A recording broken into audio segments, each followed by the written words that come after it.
There are those situations in your life when your spouse or your so-called boyfriends or girlfriends, they're always fussing about things, and they're pulling you down that you're not good enough at doing things. This is typical mostly to modern women, right? So guys usually go through this, that their girlfriend is always pissed. There's always seems to be something that is never enough. It's never good enough. You're not good enough. They're just projecting that they didn't have a good father figure, and obviously you're the wrong person at the wrong time. And well, what they're telling you is that you're not good enough, you're bad or whatever, just because you didn't do something simple enough, like taking the trash or, I don't know, washing the dishes, because probably, well, you spent your time otherwise, and well, it apparently didn't please her. But such behavior shows that such a person is never to be pleased. So this is an extreme red flag, and next time you meet such people, simply just walk away and never look back, because all those people will do is, well, they will always be pissed. Men with a very low esteem, well, they will be karmically attracted to these kind of girls, because, well, there is a simple factor. Men want to be part of a society that they are building, and they are constantly in need to, be needed, right? Because a society needs men to build things, to take decisions, and to do all sorts of activities that represent typically male or masculine energy, right? And decision making, expansion, society building, those are aspects of masculine energy, right? And so men are needed for that, because, well, they are the pivotal aspect in this. The lower the esteem of people, they will become needier and needier. So people end up feeling that they are needed, right? They must be needed. That is why girls with low esteem will be typically karmically attracted to guys who are abusive, and, well, vice versa, because they feel that by being needed, they are important, right? It is very important to this.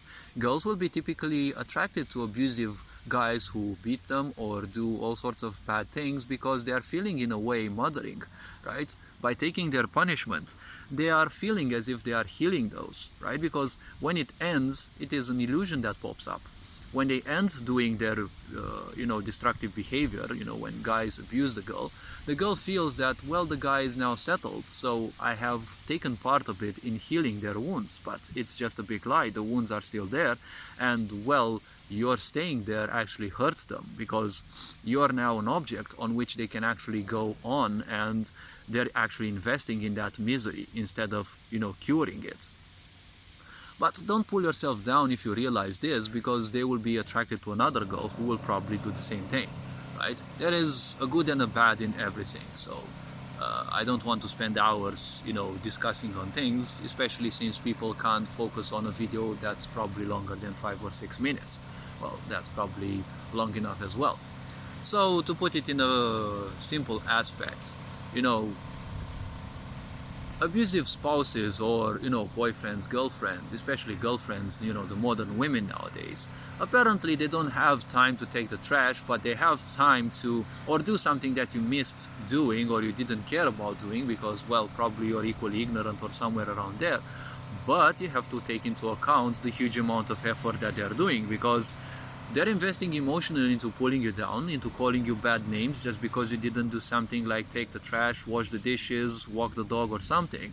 But they have all the time in the world to pull you down, to remind you of all the failures that she's saying that you are, all the things that you miss doing, or aka all the situations when you failed to please her, when at the same time she never told you what it means to please her. And typically with such women, pleasing her means doing everything, and she just stays idle and doesn't do anything in her life, but still she won't be pleased, because ultimately she's lacking certain things which she's running away from. But at the same time, well, she kind of doesn't like it, and it makes her emotionally unstable and uncomfortable, and it is much easier for her to simply invest into that uncomfortability than simply do something that will pull her out of that misery.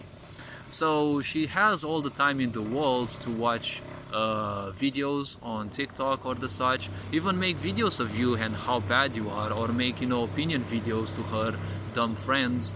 Oh look, my boyfriend isn't doing anything, he's ignoring me, he's doing this, he's doing that. And she has the time to simply do such videos, probably 2 or 3. She has still time to do 100 pictures of herself, upload all those pictures, edit the video and even post it and wait for the first comments. But she simply doesn't have time to take the trash. Now that's obviously a very trashy behavior, pun intended, so it is an extremely red flag. Typically you just want to slowly move away, right? I mean, you can actually tell them that things aren't gonna go well from there and you simply go away.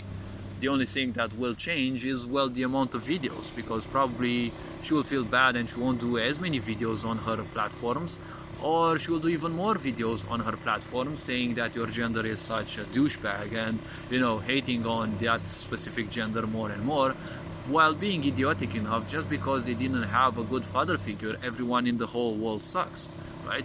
It is kind of reminiscent of the typical anime, anti-hero. They wake up in the morning, they want to do some, to eat some breakfast, they take a slice of bread, they put some butter and some honey on it, and as Murphy's laws go, unfortunately, they weren't attentive enough. Gravity exists and it falls flat on the ground, obviously with the honey down, because Murphy's laws, and suddenly they feel like the whole world must be destroyed because their breakfast is now ruined. So instead of making another slice of bread, putting some things on it, and eat it, like some jam or some honey, and, well, having another slice of bread or another sandwich done, well, they prefer destroying the whole world. It's kind of a very cutesy analogy that I made. So, well, this being said, hopefully this video was introspective, hopefully it raised a bit of awareness, and, well, probably it was a bit funny, but I don't mind combining wisdom with a bit of funny. But this being said, you're appreciated, take care, enjoy life, and remember, it is a game. Don't let the game play you instead. And, well, have an awesome day. Ferenc Board signing out.